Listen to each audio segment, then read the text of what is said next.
kana muripo hapana chandingache Jesu.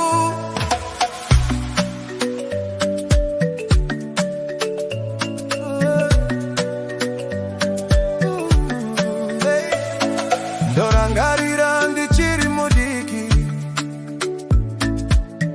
mupfungwa dzangu zvichindinetsa, Satani chichindinyephera, hapana chauchabata, muupenyu hauna chawinacho, mukandishanyira muhope.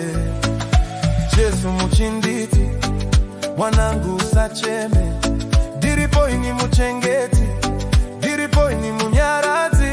You are blessed mwanangu, zveses vauchabata, anointing yose ndazora, saka hapana pauchacha, chingoramba uchitenda muzita ra Baba remwana komana nemoya mudzvene Holy Trinity.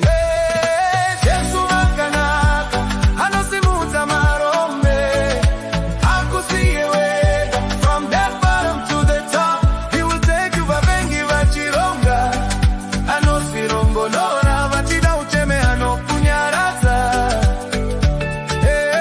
Simuka uime Mwari makanaka, simuka utambe, Jesu mune nyasha, kuita kwavo ishe. To the top we are going.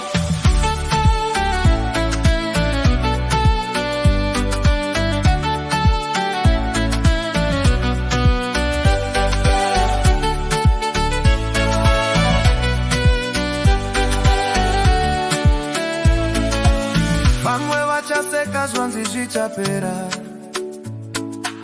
kwanzi yakaromba asi ari Jesu.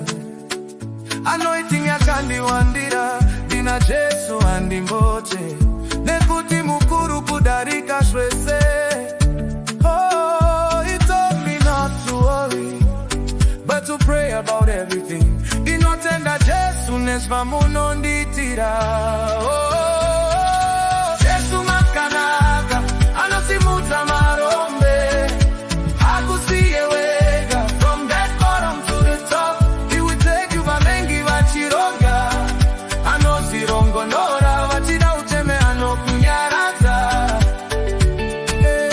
Simuka uimbe Mwari makanaka, simuka utambe, Jesu mune nyasha, kuita kwavo ishe.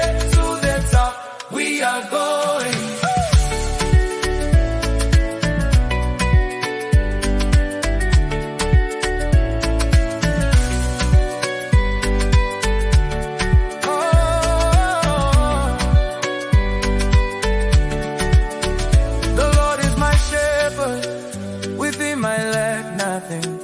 Anondivatisa pamafuro manyoro.